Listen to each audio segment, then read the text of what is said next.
Nós vamos abri-la na primeira carta de Pedro, no capítulo 4. E nós vamos ler do verso 12 até o verso 19.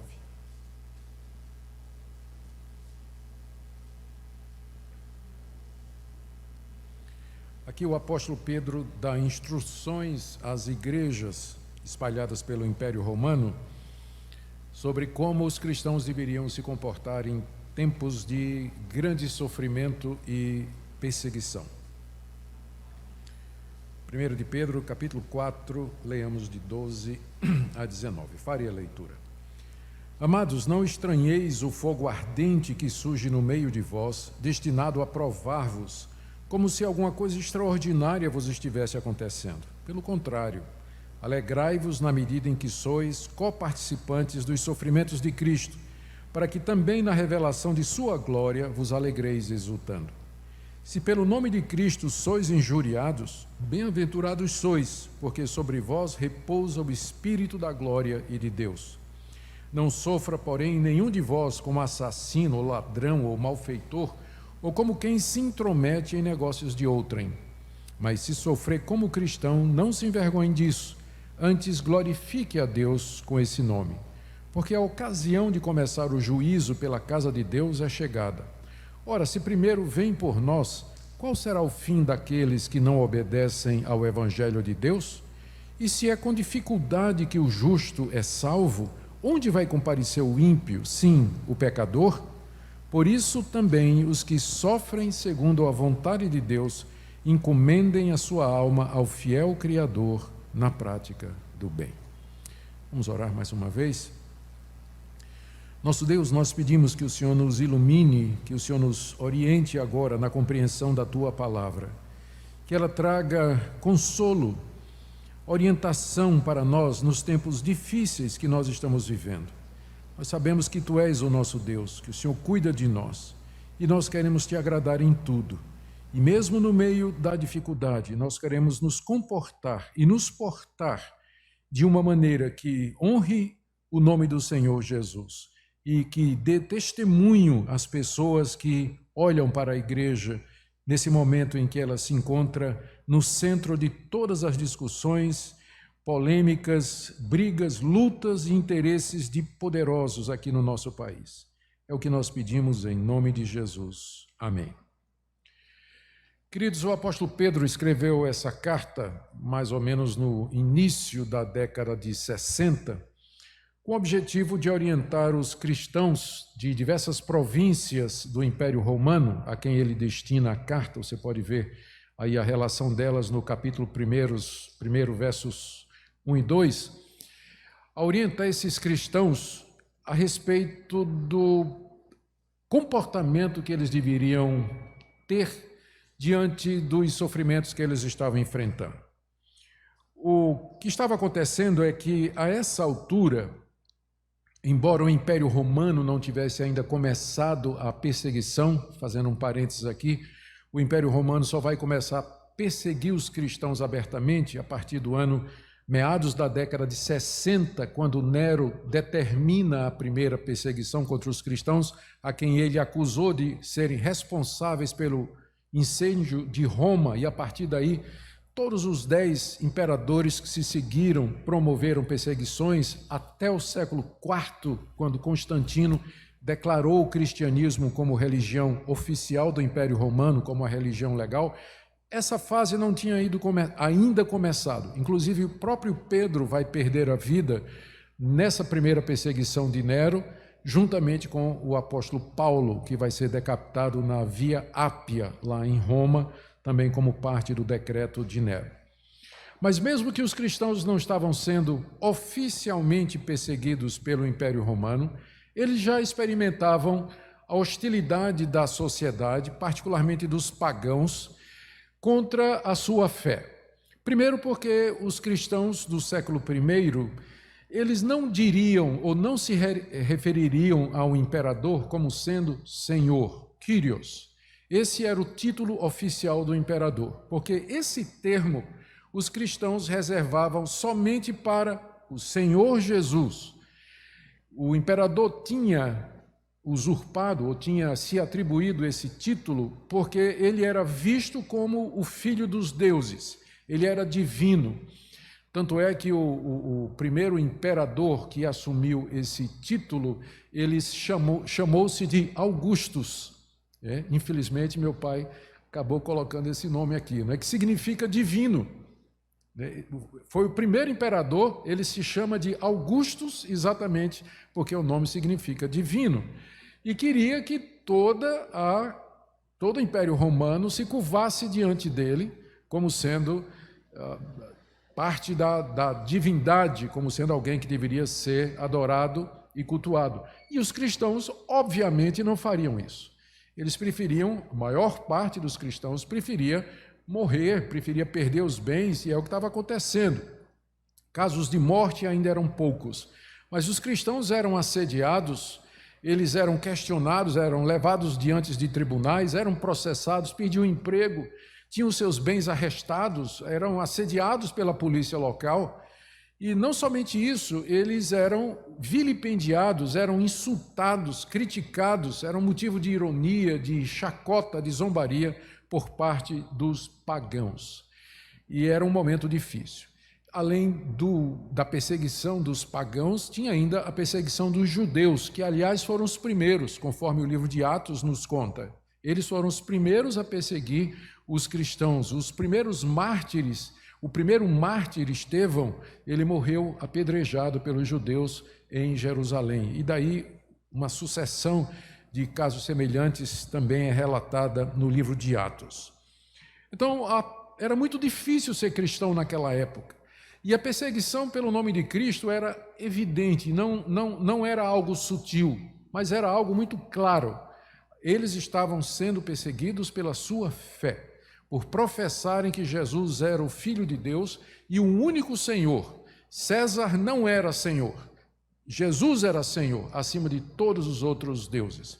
Curiosamente, uma outra acusação que se fazia contra os cristãos é que eles eram ateus, porque num lugar ou numa cultura onde todo mundo tinha muitos deuses, quem tinha um Deus só era considerado como ateu. E essa acusação é feita por um historiador romano, no século II, quando ele se reporta ao César para se queixar dos cristãos e se refere a eles como esses ateus que ignoram os nossos deuses. Então já pensou a gente ser chamado de ateu, não é? Mas numa terra onde todo mundo tem muitos deuses, quem tem um só acaba sendo considerado de ateu. Então, essa era a situação. É por isso que boa parte das cartas que foram escritas pelos apóstolos e seus associados no século I e que hoje fazem parte do cânon do Novo Testamento, elas tinham como objetivo orientar os cristãos sobre como proceder, como é que eles deveriam reagir diante dessas dificuldades, como eles deveriam enfrentar o assédio das autoridades, o desafio de permanecer cristão em meio a tantos sofrimentos. Essa é uma das razões pelas quais o apóstolo Pedro escreveu essa carta. Na verdade, é a razão principal pela qual ele escreveu essa carta. Ele usa muitos argumentos, traz muito consolo, menciona a obra de Cristo, a história da redenção, que já inaugura o capítulo 1. E aqui a parte que eu li para vocês, ela é representativa de toda a carta. E ela traz aqui 6 princípios, 6 atitudes que Pedro orienta os seus leitores a tomar diante do sofrimento que eles estavam passando. Nós vivemos, é claro, 2000 anos depois, vivemos numa sociedade, a sociedade ocidental, que se ergueu sobre os pilares do cristianismo, onde existe liberdade de religião, liberdade de expressão, liberdade de culto. Então, não podemos dizer que há uma perseguição oficial. Não há uma perseguição religiosa oficial no Brasil contra as religiões em geral e o cristianismo em particular, como existe, por exemplo, na Coreia do Norte, como existe na China, onde abertamente todas as religiões são perseguidas, e em outros países islâmicos, onde somente o islamismo é aceito e as outras religiões são banidas. Graças a Deus, no Brasil, nós podemos, numa tarde de domingo, nos reunir como estamos reunidos agora. É evidente que existe hostilidade contra os cristãos, existe abusos feitos contra os cristãos. É verdade que no meio de toda essa pandemia, alguns decretos foram passados que infringem a nossa liberdade constitucional de culto, que é garantida por lei, e nós passamos por isso, sofremos isso. O ano passado mesmo, ouvimos aqui do nosso pastor, não se pôde comemorar o aniversário exatamente por conta do lockdown. A gente suporta, uma vez que a razão é justa, existe de fato uma pandemia lá fora, nós não negamos isso, ela tem feito muitas vítimas, elas têm dizimado pessoas, é um caso sério de calamidade pública e os cristãos desejam participar com isso e desejam de alguma forma contribuir para isso, mesmo sabendo que isso deve ser provisório e que isso não deve durar muito tempo, estamos dispostos a dar a nossa contribuição. Entretanto, é claro que se isso virar moda e que se de fato a nossa liberdade de culto ela vier a ser tirada em definitivo, aí é outra coisa. Aí é outra situação e nós estamos mais ou menos como estariam os cristãos no primeiro século. Ainda não chegou lá, graças a Deus, e nós esperamos que não chegue. Eu estou fazendo esse preâmbulo para dizer que o que é dito aqui, embora tenha sido escrito num contexto de perseguição oficial contra o cristianismo, contudo, são princípios que servem para os cristãos de todas as épocas, quando eles, de alguma maneira, se veem hostilizados ou ameaçados por conta da fé que praticam, do culto que prestam a Deus e outras questões. Por isso, então, eu chamo a sua atenção para o ensino do apóstolo Pedro aqui, na expectativa de que o nosso Deus vai usar tudo isso para o nosso conforto, nosso consolo e a nossa orientação. Vamos lá, então, ver os 6 princípios ou comportamentos que são colocados aqui pelo apóstolo.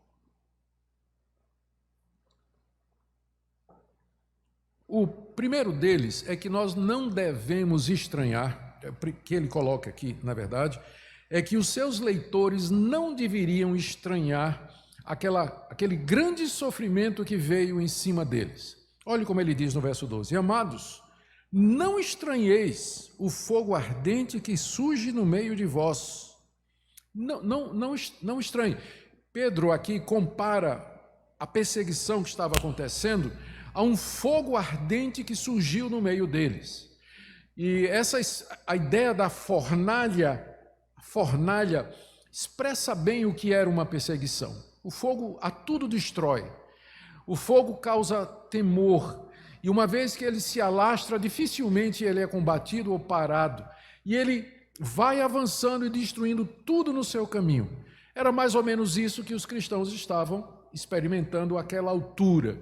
Por isso, Pedro compara o sofrimento deles a um fogo ardente que surgiu no meio deles. E ele diz: não estranhem isso. Ou seja, o cristão deveria estar preparado para a qualquer momento ele cair debaixo de uma perseguição ou de um sofrimento que é comparado aos efeitos de uma fornalha ardente, de um fogo ardente. O cristão não deveria ver os sofrimentos dessa vida que vem sobre ele, especialmente aqueles por causa de Jesus Cristo, como uma coisa inusitada, do tipo assim: Deus, eu te servi minha vida toda, Deus, eu fui fiel ao Senhor, eu sempre dei um bom testemunho, fui um crente leal e agora eu estou aqui dizimado por essa doença, sem pedir meu emprego, minha empresa fechou, estou passando por dificuldade. Deus, eu estou abismado, eu não esperava esse tipo de coisa. Não, diz o apóstolo Pedro, não estranhe isso, porque o fato de você ser cristão não é um salvo-conduto para os sofrimentos comuns à humanidade.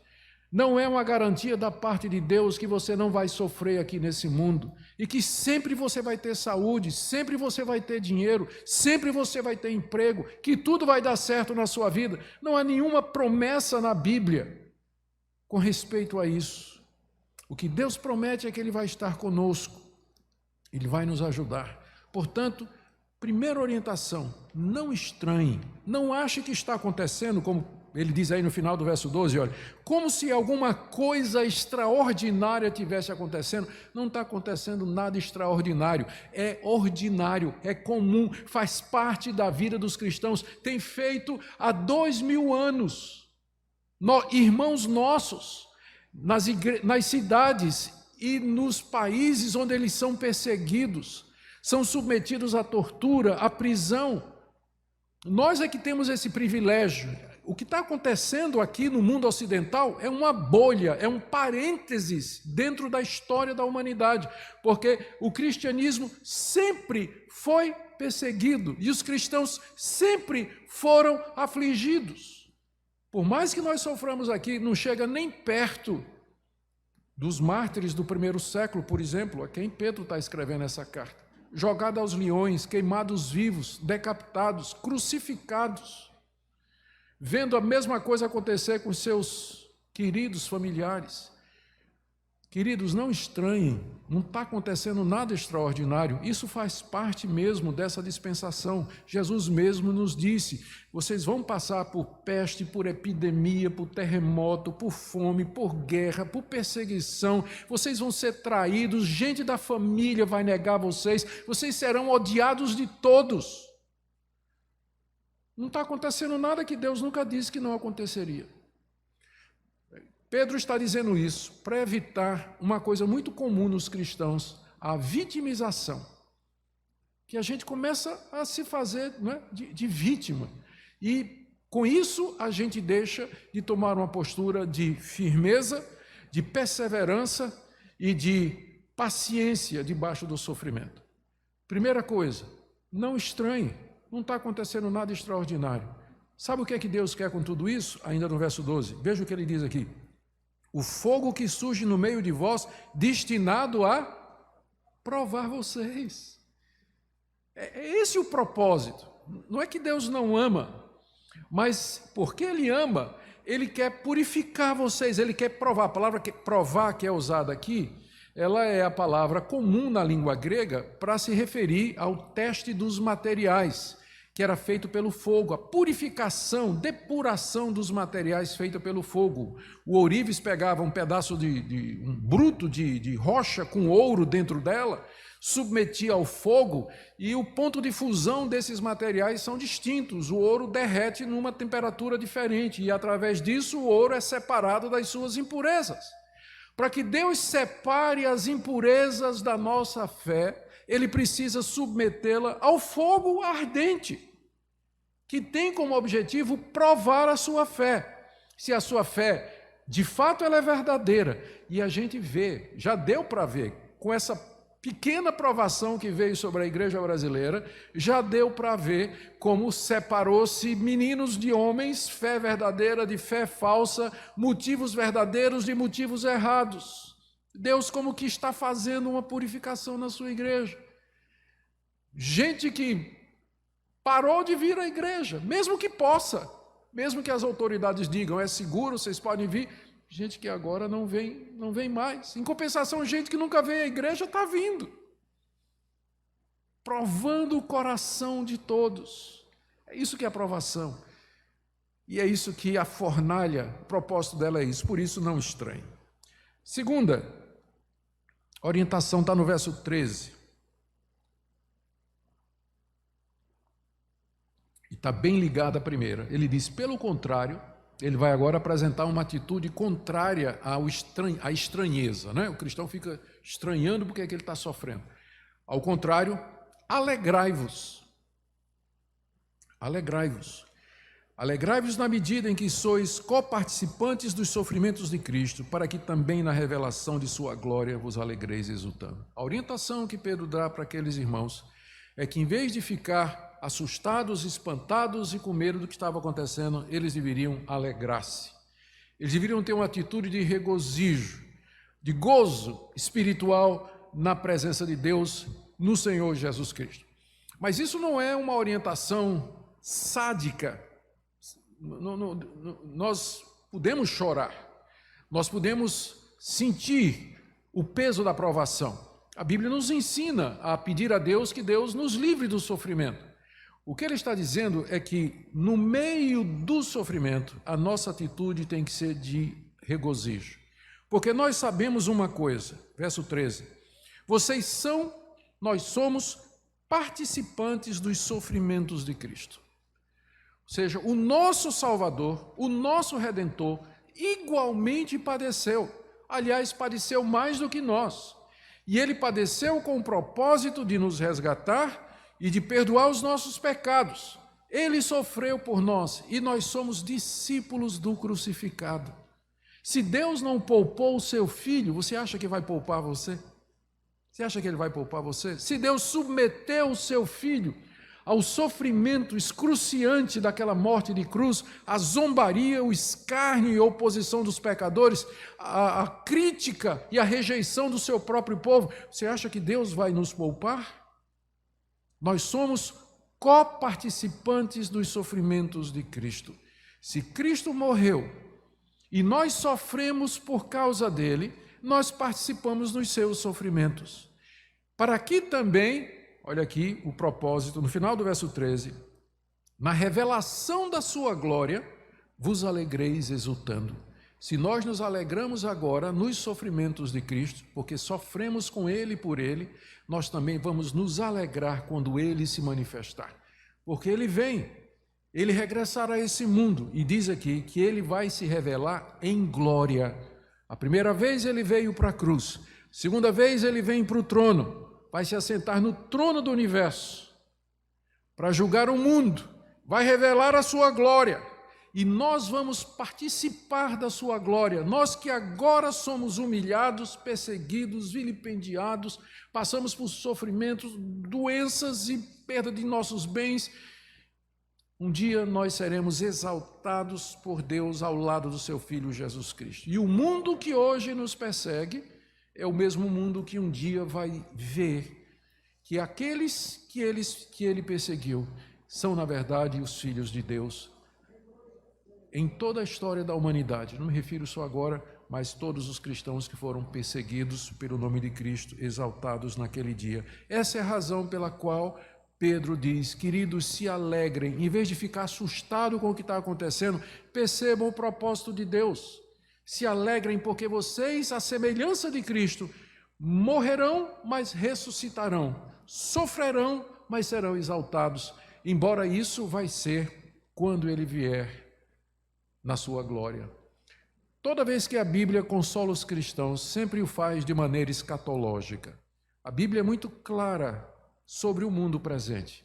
Esse mundo quebrado é um mundo de sofrimento, é um vale de lágrimas, é o vale da sombra da morte. Mas a nossa esperança, por isso que a nossa esperança, ela sempre é colocada escatologicamente no futuro, na vinda do Senhor Jesus. É somente quando ele vier que você vai conhecer o que é verdadeira paz, o que é a verdadeira alegria, o que é a verdadeira santidade, a verdadeira segurança. Somente quando Cristo vier, até lá, nós andamos pela fé, num mundo sofrido, hostil, cheio de dificuldades. Portanto, a nossa alegria se encontra na vinda do Senhor Jesus, quando nós participaremos da sua glória, uma vez que aqui nós estamos participando dos seus sofrimentos. Vamos para o terceiro princípio, está no verso 14. Pedro consola aqueles irmãos da seguinte maneira: se pelo nome de Cristo sois injuriados, bem-aventurados sois, porque sobre vós repousa o Espírito da glória e de Deus. Eu referi no início que uma das formas de perseguição era a injúria. Os cristãos eram injuriados, eles eram caluniados. Todo mundo falava mal deles no primeiro século, os pagãos e os judeus. E injúria é uma coisa que fere muito, quando você é retratado de uma forma que não corresponde à realidade. E você não tem nem como se defender, nem tom. O seu nome é desgastado, a sua reputação é destruída, e nós não temos outra coisa a não ser isso, o nosso nome e a nossa reputação. E os cristãos viam, eles eram consistentemente massacrados, destruídos perante a opinião pública pelos seus detratores. Eles eram vistos como seita. O pessoal, inclusive, dizia que eles eram canibais. comedores de carne humana, porque, segundo os críticos dos primeiros cristãos, eles se fechavam todo domingo em algum lugar para comer a carne e beber o sangue de alguém. Era assim que a mente pagã via a ceia do Senhor, né? Eles não entendiam que quando Jesus disse: quem não comer a minha carne e beber o meu sangue não tem vida eterna, eles não entendiam que isso era uma alegoria, isso era uma analogia que o Senhor estava fazendo, e já indicativa da ceia do Senhor. Então era esse tipo de coisa. Ser cristão não era uma coisa muito chique naquela época, não era assim popular, não estava em alta. Ninguém queria ser cristão, a não ser aqueles que realmente estavam convencidos de que era verdade. Ninguém entrava nas igrejas assim para procurar uma namorada, né? Ou ver se encontra alguém, porque o parente vai, nada. Porque sabia que isso poderia representar algum tipo de risco. Pedro então diz para eles: se vocês são injuriados pelo nome de Cristo, na verdade vocês são benditos. O mundo maldiz vocês, mas Deus bendiz vocês. O mundo fala mal, mas Deus fala bem de vocês. É isso que significa ser bem-aventurado, feliz. Deus está falando bem de vocês. Por que vocês são felizes? Qual é a felicidade que existe em ser vilipendiado, ter o nome, ser alvo de injúria, de crítica e de maledicência? É porque, Pedro diz: sobre vós repousa o Espírito da glória e de Deus. Há várias coisas aqui que têm que ser ditas para que a gente entenda bem o que é que Pedro está dizendo. Pedro aqui, sem dúvida, está falando do Espírito Santo. E é interessante que ele usa aqui o verbo: sobre vocês repousa o Espírito de Deus, que é o mesmo verbo que é usado lá no Evangelho de Marcos, nos Evangelhos, eu creio que agora é mais no Evangelho de João, mas todos os 3 sinóticos de João falam isso, para se referir àquele momento do batismo de Jesus, em que os céus se abriram e o Espírito desceu na forma de uma pomba e repousou, esse é o verbo lá, sobre Cristo. É o mesmo verbo aqui. O mesmo Espírito Santo que repousou sobre Cristo é o mesmo Espírito que repousa sobre vocês. Ele vem e repousa sobre vocês para proteger vocês, para abençoar vocês, para consolar vocês, E note ainda, em segundo lugar, que Pedro se refere ao Espírito Santo como sendo o Espírito da glória e Espírito de Deus. A gente não pode, e agora com a figura do repousar, a gente não pode deixar de ver aqui uma referência à nuvem da glória, a Shekinah, aquela nuvem que indicava a presença de Deus e que descia sobre o tabernáculo no deserto e depois sobre o templo, para indicar que Deus havia chegado em glória. Várias ocasiões no Antigo Testamento, e no Novo é a mesma nuvem que desce no alto do monte da transfiguração, e de onde sai a voz: esse é o meu filho amado, em quem me comprazo. É a nuvem que indica a Shekinah, a nuvem da glória de Deus. Pedro aqui está combinando as duas coisas: o batismo de Cristo com o monte da transfiguração, 3 coisas, e a presença da Shekinah no Antigo Testamento. O que ele quer dizer é o seguinte: se vocês estão sendo perseguidos, a razão o motivo pela perseguição é que vocês estão cheios do Espírito da glória de Deus. Vocês estão cheios da presença de Deus, e é isso que provoca a perseguição. Sobre vocês está o Espírito de Deus, o Espírito da glória e o Espírito do próprio Deus. Não é interessante que Pedro associa sofrimentos à plenitude do Espírito? Todo mundo quer ser cheio do Espírito Santo, né? Todo mundo quer ser cheio. E a gente ouve muita pregação a respeito de avivamento. Nós queremos um avivamento, queremos que o Espírito da glória de Deus venha sobre nós. Sabe o que é que vai acontecer se o Espírito da glória de Deus vier sobre vocês? Perseguição. Todo verdadeiro avivamento provoca perseguição no mundo. Porque uma igreja avivada, ela é uma igreja firme na palavra, ela vai anunciar o evangelho, ela vai denunciar os pecados dos homens. E vocês acham que eles vão gostar disso? Eles não vão. Toda vez que a igreja foi cheia do Espírito Santo, ela provocou avivamento. Leia o livro de Atos. O que acontece em Atos capítulo 3 e capítulo 4, depois do capítulo 2, que é o dia de Pentecostes? No capítulo 2, o Espírito Santo vem no dia de Pentecostes sobre a igreja. Capítulo 3, Pedro, cheio do Espírito Santo, cura um aleijado. Capítulo 4, começa a perseguição. Começa a perseguição, uma atrás da outra. Se aqueles irmãos, o que Pedro está dizendo para eles é: vocês sabem por que vocês estão sendo perseguidos? Porque o Espírito da glória de Deus está sobre vocês. Por isso se alegrem, por isso vocês são bem-aventurados, vocês são felizes.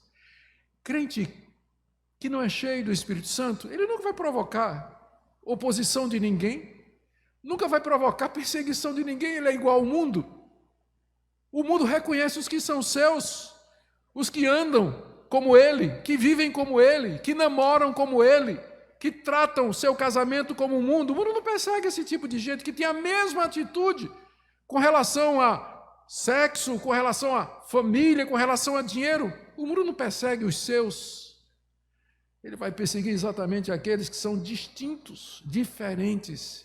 E quando o Espírito de Deus vem sobre nós, a igreja é diferente. E por isso ela é perseguida. Então, por isso vocês são bem-aventurados. Terceiro princípio de Pedro. Agora, temos aqui no quarto princípio, na verdade, Na verdade, Pedro aqui, ele faz uma ressalva, muito importante. É um quarto princípio, mas é uma ressalva. Ele diz aqui, no verso 15: não sofra, porém, nenhum de vós como assassino, ladrão ou malfeitor, ou como quem se intromete em negócios de outrem. Mas se sofrer como cristão, não se envergonhe disso, antes glorifique a Deus com esse nome. O que Pedro está fazendo aqui é dizendo: meus irmãos, o que eu falei até agora é se você está sendo perseguido por causa do nome de Cristo. Se você está sofrendo por ser um cristão, não estou falando do sofrimento que vem sobre você porque você é um assassino, ladrão ou malfeitor, ou como quem se mete nos negócios de outrem. Às vezes, nós estamos sofrendo como cristão, aliás, nós cristãos às vezes estamos sofrendo, não é por causa de Cristo, mas é porque nós somos isso aqui, assassinos, ladrão ou malfeitor. O assassino e o ladrão, o assassínio e o roubo, eles eram configurados e tipificados na lei romana, eram crimes. E quem matasse ou quem roubasse, seria processado e às vezes poderia ser morto pela lei do Império Romano, ou quando não, tem uma pena muito pesada, eram crimes. Então, se um cristão fosse preso porque era ladrão, o que Pedro está dizendo é: não fique aí na cadeia, choramingando e dizendo: estou sendo perseguido porque eu sou crente. Porque você não está sendo perseguido porque você é crente, você está sendo perseguido porque você pecou, porque você fez alguma coisa errada, você está sofrendo as consequências da sua escolha errada. A mesma coisa se você tirar a vida de alguém, ou se você for um malfeitor, que já é uma palavra mais ampla, que significa uma série de malfeitos. É muito comum acontecer isso. Eu me lembro uma vez, não me recordo exatamente em que lugar, até melhor que não seja mesmo, uma igreja em que eu estava pastoreando, uma vez chegou, há muitos anos isso, chegou um irmão lá se queixando muito, sendo: pastor, ore por mim, porque eu perdi o meu emprego. Perdeu o emprego, meu irmão? Perdi o emprego. Mas você não trabalha na empresa de fulano, que é membro aqui da igreja também? Nosso amigo, pastor, mas é perseguição. É perseguição, vou dizer, olha, ele não gosta de crente, ele vive perseguindo os irmãos, isso aqui é caso de perseguição. Liguei lá para o dono da empresa, falar com ele: rapaz, o irmão aí foi demitido, pastor, era o pior empregado, pastor. Chegava atrasado, não fazia o que a gente mandava, ficava o tempo todo querendo fazer, falando de religião aqui dentro, provocando polêmica e discussão aqui dentro. Era o pior empregado que eu tinha. Aí agora vai no pastor dizer: ore por mim, pastor, estou sendo perseguido. De vez em quando acontece isso, não é? Você vai chorar, vai pedir oração e vai dizer: eu estou sendo perseguida porque eu sou crente. E não é. Você não está sendo perseguido porque você é crente. Você está sendo perseguido porque você fez alguma coisa errada. Pastor, ainda bem que eu não sou nessa lista. O assassino não sou, ladrão não sou, malfeitor não sou. Bom, mas não esqueça o último: quem se mete na vida dos outros. O povinho para se meter na vida dos outros é o evangélico, né? Como a gente se mete na vida dos outros? A gente tem uma opinião sobre tudo, não é? Tem opinião sobre tudo, fala sobre tudo, julga tudo. E aí depois vem, nas redes sociais nem se fala. Aí depois, quando vem a rebordosa na rede social, fica lá se queixando, né? Estão me perseguindo por conta da minha opinião como cristão e tudo mais. A maioria das vezes ele provocou. A maioria das vezes. Há outros casos que não, é perseguição real mesmo. Mas há casos em que o cristão está sofrendo, não é por conta do nome de Jesus, não, mas é por conta desse tipo de atitude. É isso que Pedro está dizendo aqui, verso 15: não sofra, porém, nenhum de vós como assassino, ladrão, malfeitor, ou como quem se intromete em negócios de outrem. Mas se sofrer como cristão, não se envergonhe disso. Antes, glorifique a Deus com esse nome. Se você está sofrendo porque é cristão, não tenha vergonha disso. Não tenha vergonha de sofrer por conta do nome de Cristo.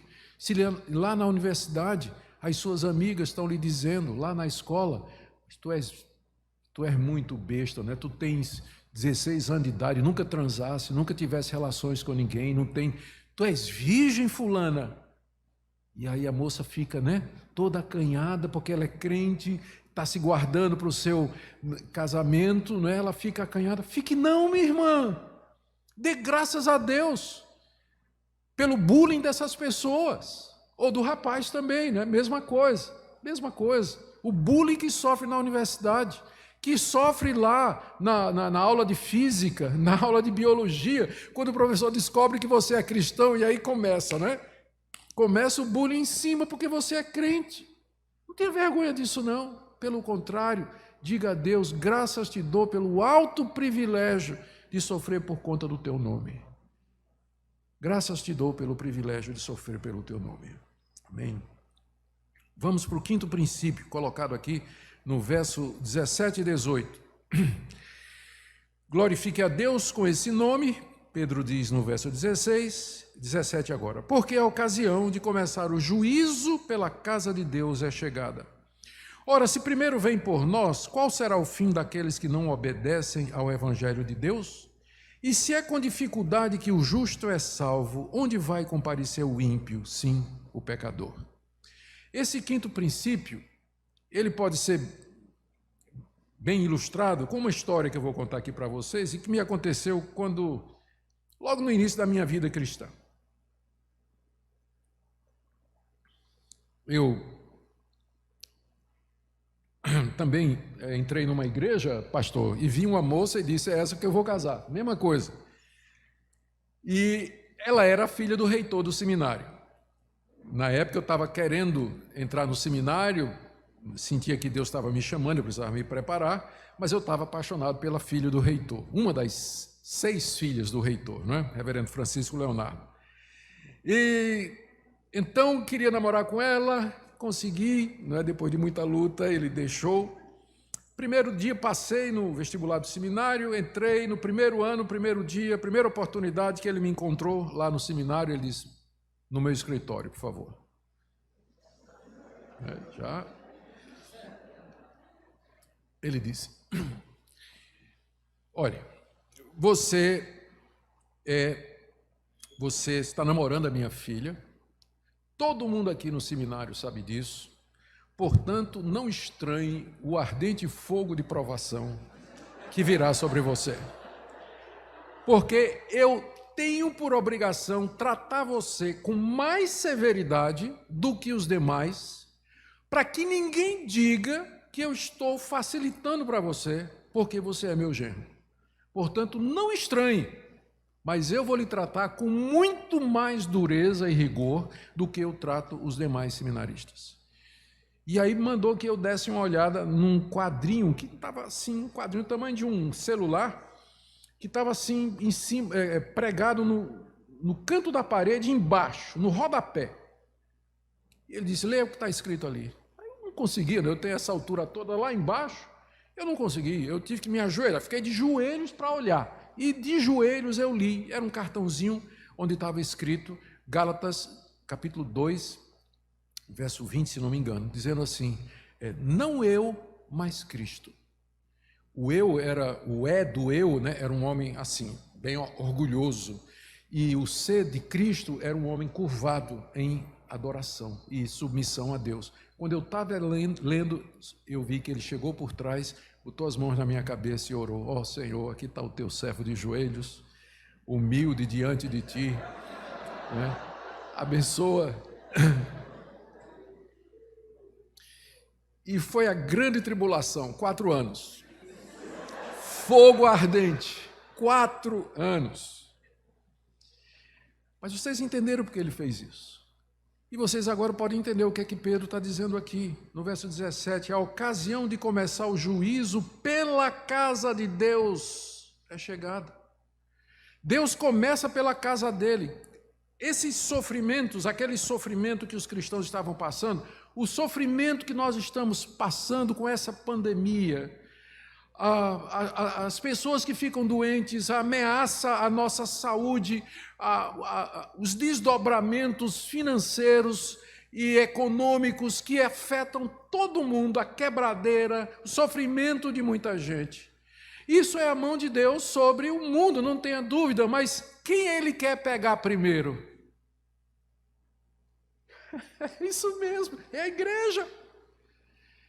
Nós dizemos em teologia que pandemias, terremotos, sofrimentos, catástrofes de todo tipo, naturais ou não, elas são parte daquilo que nós chamamos em teologia de juízos temporais de Deus. Eles são chamados de juízos temporais em contraste com os juízos eternos, que é o inferno.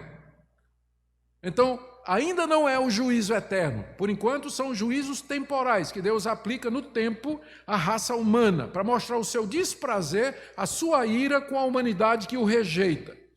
E ao fazer isso, ao derramar esses castigos e juízos sob a forma de calamidades e tais sobre a humanidade, Deus vem em primeiro lugar para a sua igreja.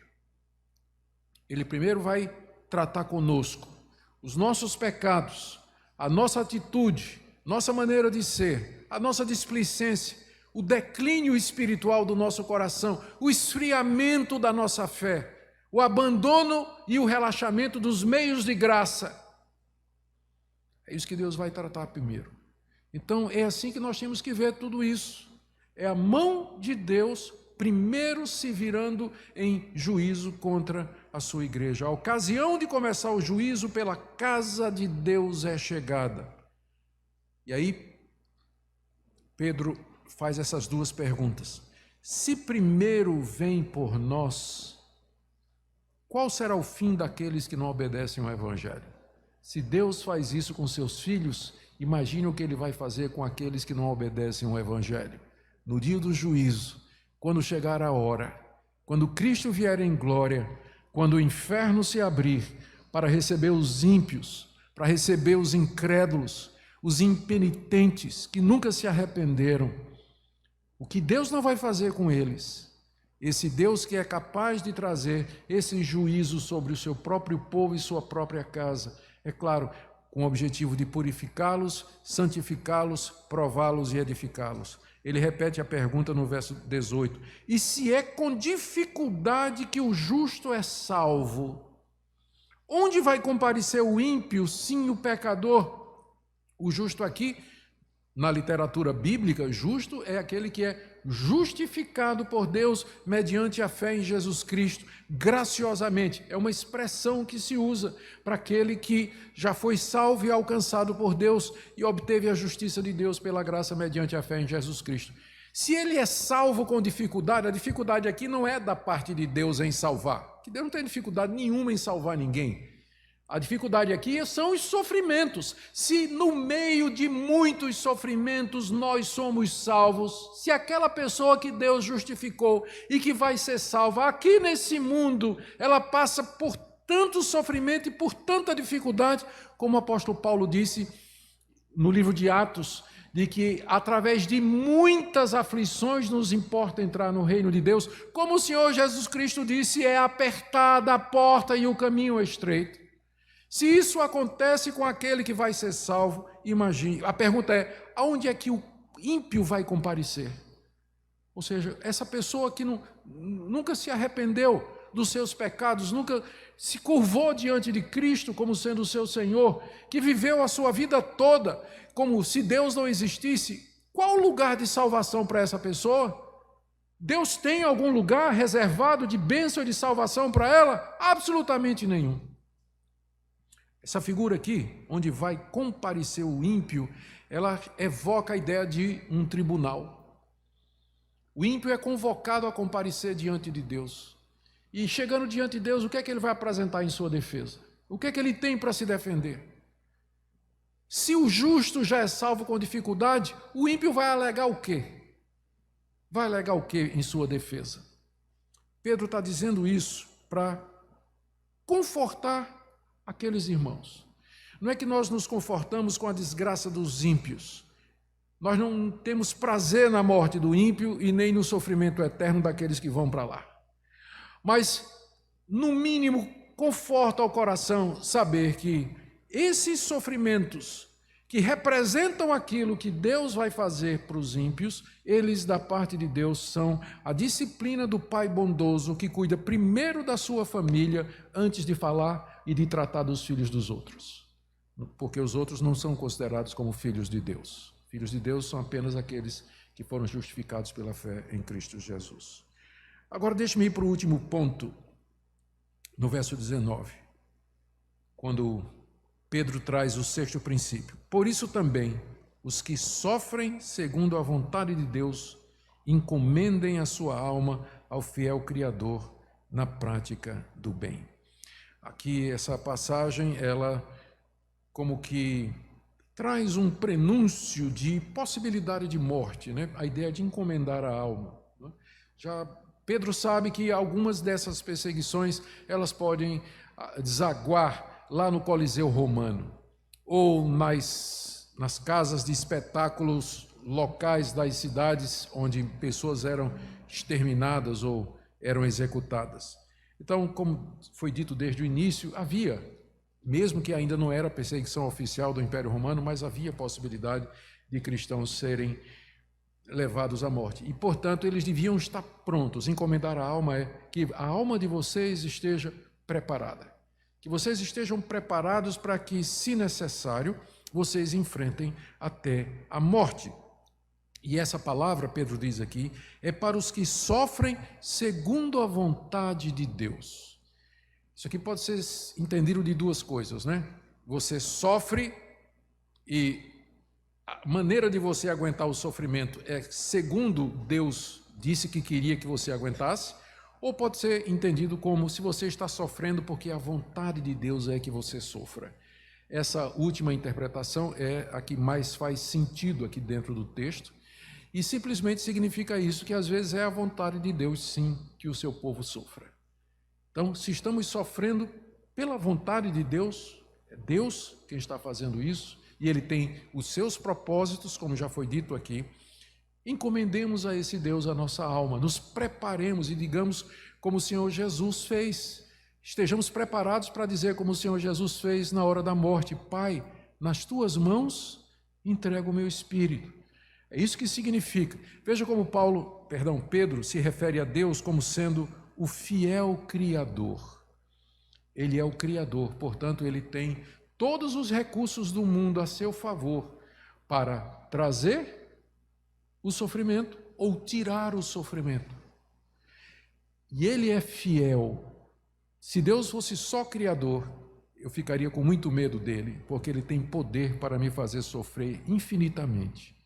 Mas ele é o fiel Criador. Ele tem uma aliança conosco, firmada na pessoa de Cristo Jesus, de nos fazer bem, de nos perdoar os pecados e de nos levar para o seu reino eterno.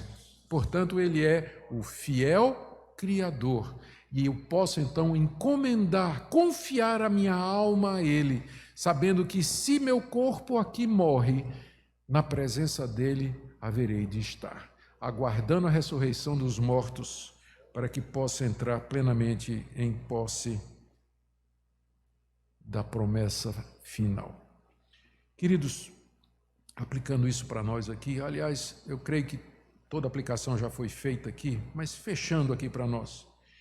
Nós estamos passando momentos difíceis, eu sei que há pessoas angustiadas, pessoas aflitas.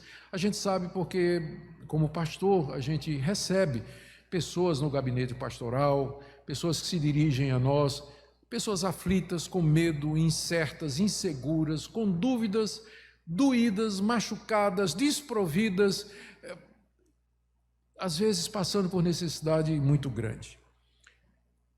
Eu espero que nessa tarde aqui, através dessa exposição, você possa perceber ou enxergar nesses princípios 6 motivos pelos quais você não devia ficar angustiado, aflito, desesperado, mesmo que sua situação seja grave e uma situação de grande dificuldade. Ainda que o futuro seja totalmente incerto.